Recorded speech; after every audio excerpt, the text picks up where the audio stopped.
Ayan, good day mga ka-farming. Ayan, problema ba yung mabagal na paglaki ng ating mga bisero at pagtatamlay? Ayan. Ayan, so ang suggest natin mga kabukid, happy farming sa lahat. So pagka panganak ng ating kambing, 3 days turukan na natin siya ng iron. Tapos ang practice ko kasi 1 month B-complex. Pagkatapos ng 1 month, mga 1.5, pupurgaan na natin siya ng albendazole mga kabukid. So yun ang aking setup ng aking pag-aalaga ng mga kambing. Tapos pagkatapos ng 1 month, every 15 days nagtuturok po tayo ng multivitamins. Every 15 days hanggang umabot siya ng 5 months. So sa pagpupurga naman, kada buwan hanggang umabot din siya ng 5 months. So yun ang ating formula sa ating pag-aalaga ng mga bisero natin para lumusog ang ating mga alagang kambing mga kabukid. So tingnan nyo naman yung ating mga kambing. Ayan. So sundin lang yung ating mga program. Tapos sa mga malalaki natin, ayan, naka-maintenance ang ating mga 1 year na every 6 months nagtuturok tayo ng B-complex o kaya iron pag naghihina yung ating mga back. Kasi yung mga back natin kailangan malulusog din yan kasi sila yung nagpo-produce ng mga anak nila. Ito, tingnan nyo naman itong isang back, ang ganda na. So yung program kailangan nating sundin mga kabukid. So yun lang ang practice ko sa aking mga alaga sa malusog na mga bisero. Kasi pagkapanganak, tuturukan ko na ng iron yan 3 days. Tapos 1 month B-complex, 15 days multivitamin. So sa mga nagtatanong kung saan tayo pwedeng umorder, sa mga veterinaryo katulad ng Bet1 o Zoe and Zoe, yan, makikita natin yan.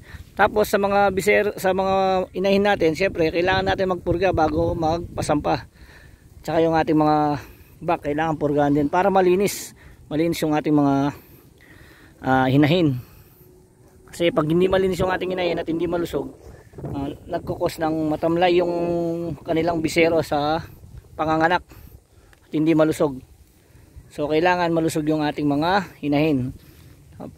Kailangan mapurgahan natin. So itong ating isa na to, napurgahan na to kasi nanganak na to. So naturukan na natin ng B-complex para lumakas. Iron na lang ang ituturok natin kasi nga yung may nilalabas na dugo yan, para mapalitan yung dugo sa iron, gaganda yung kanyang katawan, makokondisyon. Tapos yan, pag sinampahan okay na kasi napurgahan na siya mga kabukid. So yung ating mga potro o mga bak, kailangan nakakondisyon yan para pagka nag-stand sila, kondisyon, fertile na fertile o posibleng buntis talaga, hindi mahina yung kanilang mga anak. So ayan yung ating kapaligiran. Nagpapastol tayo, naka-pre-rinse lang tayo mga kabukid, di tayo nagpapakain ng feeds or silage. Kasi nga dito naman sa amin ay may marami naman yung pagkain, pero tag-ulan naggagapas tayo, nagkukumpay, sakati o yung ibang tawag. So yung halos buntis yan, yung tatlo na yan buntis. So tapos ayun, nagpapa-hit na naman siya. Inaana siya ng mga bak natin. Ito buntis, ito may anak siya mga kabukid. So ano yung anak niya ngayon, 8 days. Hindi natin sinasama sa pastol kasi nga pinapalakas pa natin, tapos yung init. So pagkatapos siguro ng 1 month, kasi yung practice natin sa ating mga kambing, hindi natin iniiwan talaga. Kailangan 1 month kasama na niya yung nanay niya, kasi para matuto na siyang kumain ng damo. Mabilis siyang lumaki kasi nga gumagatas, kumakain ng damo. Tapos ma-adapt niya pa yung init sa bukid. Yun ang ating practice sa ating mga alagang kambing. Yun ang ating tips sa maganda at malusog na mga bisero.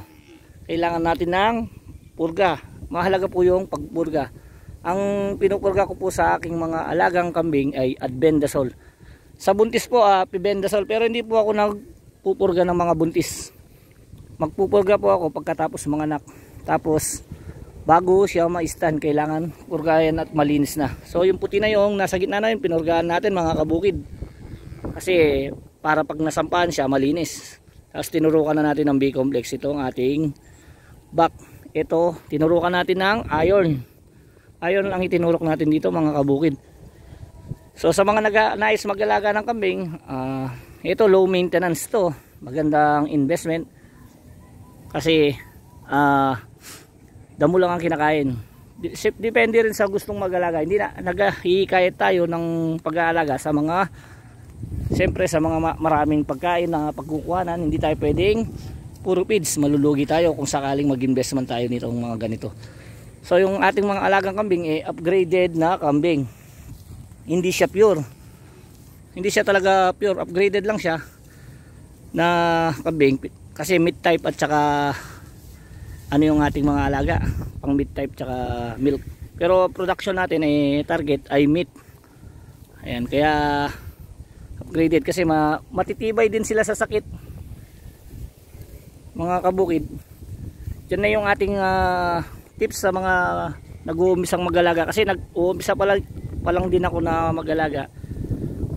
Kaya ito na yung tips natin sa mga baguhan din na kagaya natin nung nag-uumpisa tayo. So ako nag-uumpisa lang ako ng 2 kambing, nasa ibang bansa pa tayo. So ngayon yan, ang dami na. Ayun na yung araw, umulan kasi mga kabukid, kaya umuwi sila, tapos pinastol natin uli. So ayan sila, napakasariwa ng damo. Ayan yung mga, ito ano na to, na stand na ito, yung mga anak. Ayan, yung mga ating mga alagang kambing.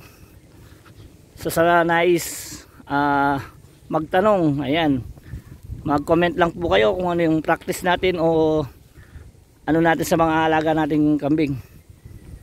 Formula, ito buntis to, ganda ng balahibo. Ayan, ayun yung bagong panganak. Ayan mga bisero natin, yung pula na yun, babae yun. Ganun lang po, mahalaga po ang pagpupurga ng ating mga alagang kambing, lalo na pagka 1 month old, kasi mahina pa yung resistensya. Madalas kumain po sila ng damo, kain lang ng kain ng damo, pero marami yung bulate, hindi na pupurga, hindi rin siya lalaki mga kabukid. Kaya kailangan mapurga hanggang lumaki. Pero sa mga malalaking ganito, katulad ng hinahin, magpurga man tayo dalawa na lang siguro sa isang taon. 2 beses sa isang taon na lang tayo magpurga sa mga malalaki. Pero sa mga bisero kailangan monthly, hanggang mag 5 months sila mga kabukid. Yun ang ating practice sa ating mga alagang kambing. So tingnan nyo naman sila kalulusog. Ayan, ayan sila, may kasama silang mga baka.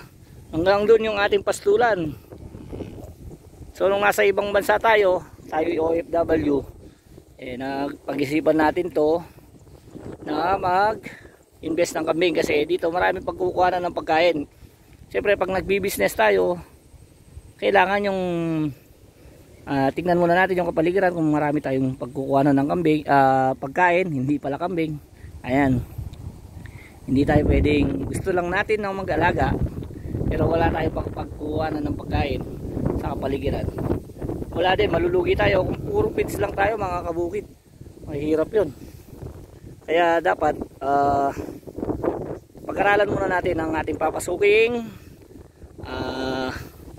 negosyo o investment. Ayan, meron din tayong mga alagang pato, bibe, manok. Yan ang ating mga alaga sa farming. Meron din tayong mga Rhode Island. So sa mga nais mag-alaga, siyempre kailangan din natin ng gabay. So pag-isipan bago tayo pumasok sa isang negosyo. So yun lang mga idol mahalaga talaga po ang pagpupurga sa ating mga kambing para yung mga bulate o deworm, nagdi-deworm po tayo sa kanilang tiyan, kasi puro, lalo na pag tagulan, kailangan importante talaga nagde-deworming tayo para malinis yung ating mga kambing. Kahit kumain sila, mabilis yung paglaki nila. Meron kasing mga kambing na malakas kumain pero mabagal lumaki. So kailangan ng deworming. Tsaka sa mga hinahin, kailangan din ng deworming. Ilang tayo pwedeng pagkapanganak hihintayin nating mag-heat. Hindi, kailangan nating i-deworm. Tsaka kailangan kompleto tayo ng mga medicine sa ating mga alaga in case na may magkasakit, meron tayong pang-agap lunas sa kanila. So yan lang mga kabukid. Happy farming sa lahat ng nanonood.